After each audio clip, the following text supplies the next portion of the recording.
Hello, beer troopers, and welcome to another beer review with me, Peter, the master of hoppets. Today, checking out some Spanish craft beer that I got from Beerdome. So thanks a ton to Beerdome for the beer. It's been a long time since we reviewed Spanish beer on the channel, but we're doing it today with a brewery that I've had one other beer experience from, which was really good. From Madrid, this is Oso Brew Co. I had their, I think it's called Old School Double IPA, which was really good. Really nice West Coast Double IPA that I thoroughly enjoyed. And this is another West Coast IPA. This is their Lost Highway West Coast IPA. And this is available on Beerdome right now, along with a few other Oso beers. And you should check them out. They so far, one beer in, it was very nice. Had me intrigued for more. I can smell from here that this is going to be good as well. And I'm intrigued. So these guys, as I said, based in Madrid. It looks like they have the brewery. And then they also have something called La Osita, which is the tap room. And the brewery, they call it La Factory. Oh, yeah, the factory. So Lost Highway is a West Coast IPA with Cascade and Equinox hops, 6.2%. This can is a month old, 4 weeks at consumption, so it is prime, in its prime. Looking forward to it. So pours a, look at that. This makes me happy. It makes me so happy to see European brewers embrace this. This looks like modern West Coast. Lean, bright, pale, beer that almost has a light green hue because it's so pale and hoppy. Like, man, I preached this style so much on this channel, and it's so amazing to see brewers around Europe finally dipping their toes in this. It looks great in the glass. It looks exactly what you want the style to look like. It's got a white head. Let's check out the aroma on Lost Highway. Yes, definitely modern West Coast. It's interesting. I'm getting like a fun eucalyptus note, but it's like with the modern West Coast, it's like this has got Cascade and Equinox. It's not all grapefruit. There's also slight tropical edges to it. It's got a little bit of spice, a little bit of that hop candy, gummy candy note, and a touch of pine actually. But it's so fun to see. Some people, they still talk about, so much pine and resin and stuff like in these beers. Is like, I don't know if it's just people's mindsets. Like that's what they think they've learned that these hops smell like. But they really taste different, I think, often when executed this way. This smells very, very nice. It's not like the most abrasively hoppy, intense popping nose, but it smells very nice and crispy and refreshing. It does have some of the classic like citrus, pithy, grapefruity notes from Cascade, but it's definitely more fruity than pine resiny notes. And there's it's like a little bit of sweet mango or something. It's funny, back in the day, I was never a big fan of Equinox. Like, it's never been a hop I've really gravitated towards, but here it smells pretty good with the Cascade. So let's check it out. Cheers. Thanks to Beerdome for the beer.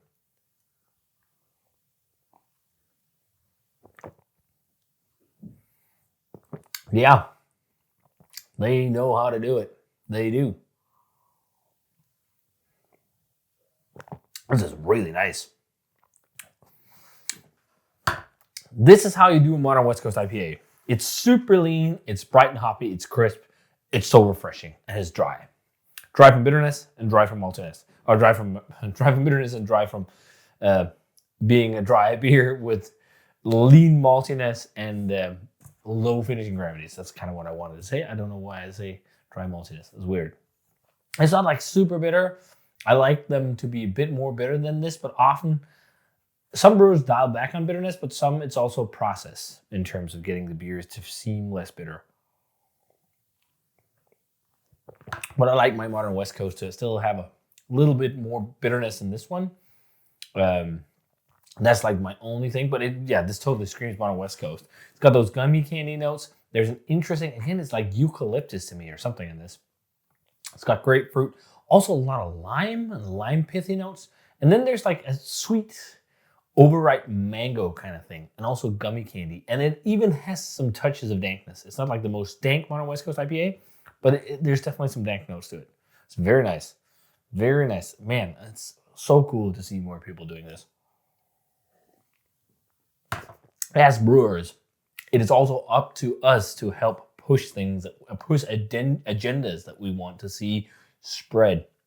It's always easy to opt for brewing what's popular, but also trying to push what you love is also a big thing.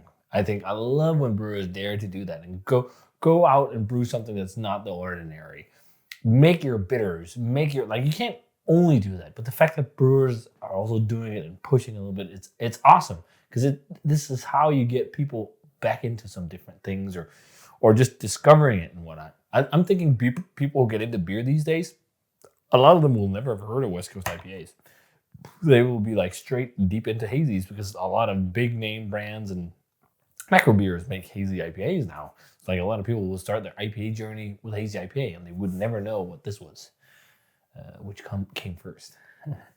Well, technically, I don't know. Did West Coast come before the classic American IPA category? I don't know. I dare say possibly it's some of the first. I mean, a lot of things happen on the West Coast first. So, but the lean West Coast beers and the bright West Coast beers, somewhat new, but a lot of them has also been around for a long time.